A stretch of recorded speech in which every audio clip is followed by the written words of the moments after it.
Hello guys, back with me again in this channel. On today's video, I'm gonna show you how you can add overlay on the CapCut PC. So first, just add the main video. I've already add one into the CapCut PC track, and now add the overlay. So I'm going to add this light overlay here. So click on the plus icon.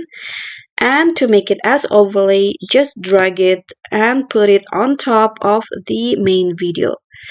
And now the main video is covered by the overlay. So what you need to do is go to blend. So click on the overlay, and here under the basic, scroll down until you find blend.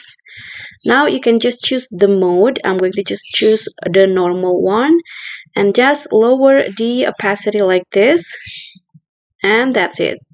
Or you can also use other mode. So for example, I'm going to use the overlay. It will become like that, and just lower the opacity again like I did. Okay, and that's it. The overlay will be added to your clips.